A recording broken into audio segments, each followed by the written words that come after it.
Hello and welcome. This is rooflemonger, and my friends, we had a trailer drop for Eno in Guilty Gear Strive.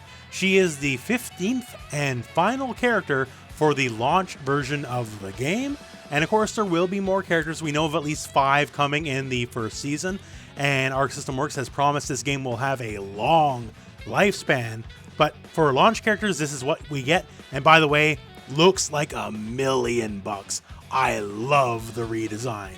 Now this is coming off the heels of the Japan Fighting Game Developers Roundtable Conference. And just to mention that briefly, there wasn't too much of consequence.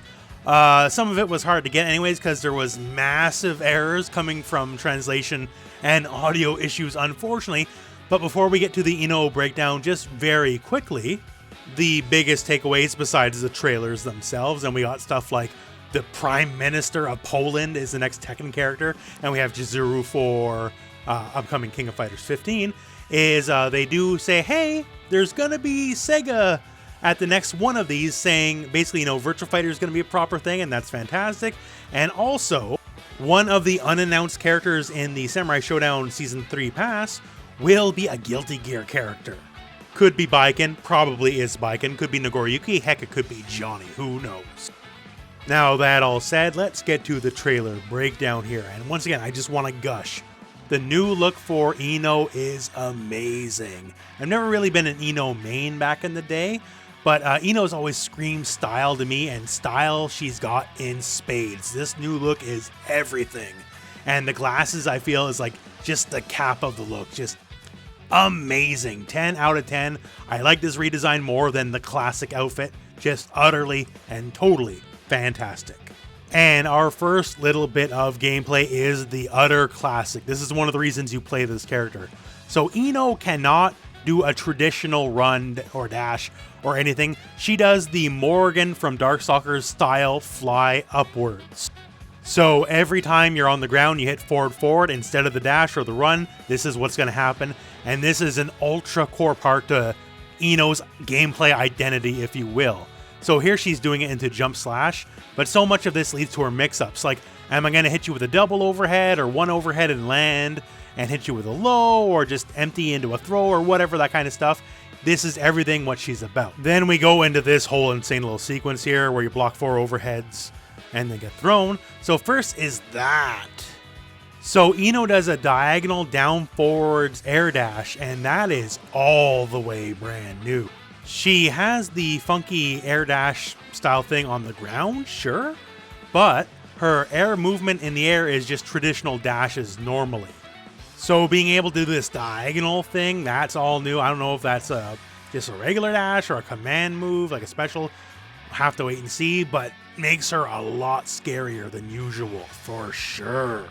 From that jump kick, air dust, into dive kick, into whatever this is. This could be a command, like I was saying earlier about the dash, not sure. Into punch, land, and then, hey, instead of more mix-ups, I'm just going to throw you, as we talked about earlier.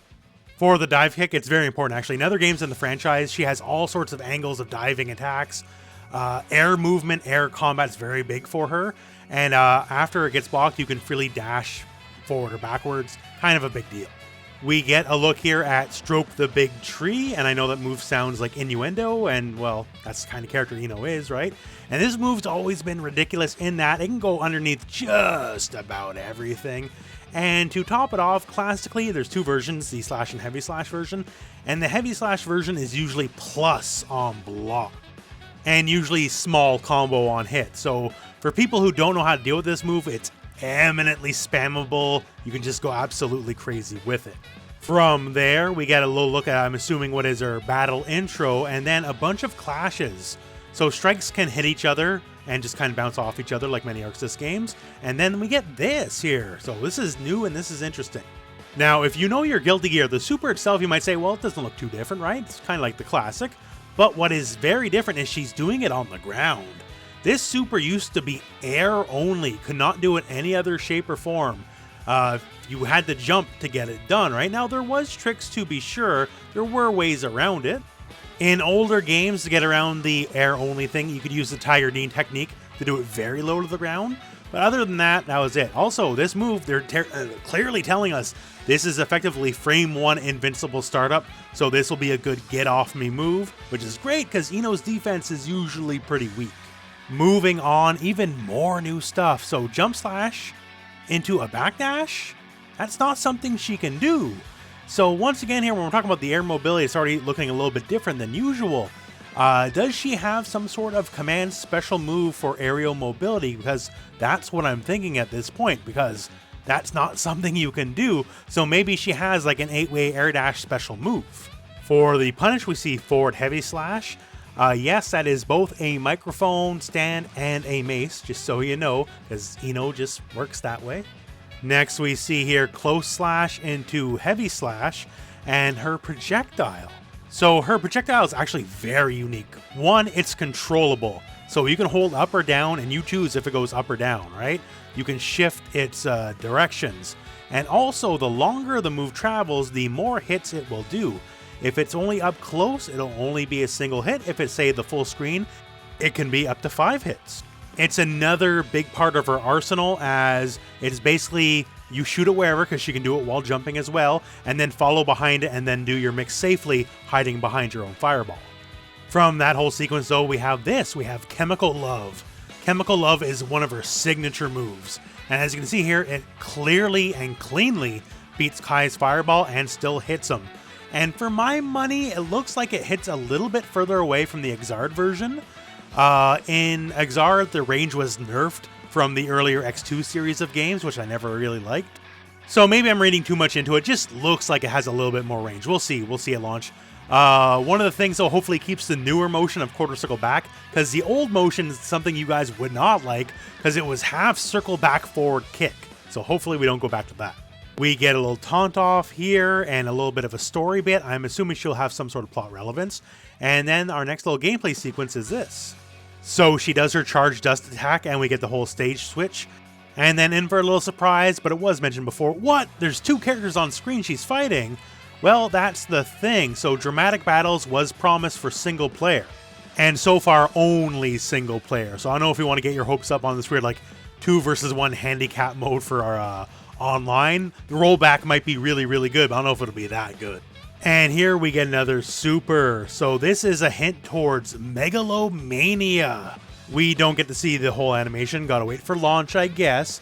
But still, this is her instant kill in the Exard series. And this instant kill is also a direct reference to the X2 series, where she was the boss of that game series, and this was one of her boss-specific moves that the regular character could not perform. So basically, the instant kill is coming back in the form of a new super. We only get a hint of what it looks like in this version, but like everything Guilty Gear Strive, I'm sure it'll be beautiful, it'll be great. Everything about the game's looks is just 11 out of 10. And that is Ino. So not much more to say to that. She's the last character we're going to get, and this is our initial 15 characters for the game, and for my money, pretty strong roster. And once again, every character is so unique compared to everyone else, so it being a quote-unquote smaller roster, I don't think it's that big of a deal, because every character is a completely fresh experience. I'm very much looking forward to launch. I got to finally play a lot of online myself, and the netcode is truly the realest of real deals. I was playing Canada to Russia, and it was just fine, let alone anything else that was closer, right? So honestly, at this point, I am all the way in, and I cannot wait for launch. This is going to be fantastic. So stay tuned to the channel, plenty more Guilty Gear Strive news, guides, videos, all that kind of stuff.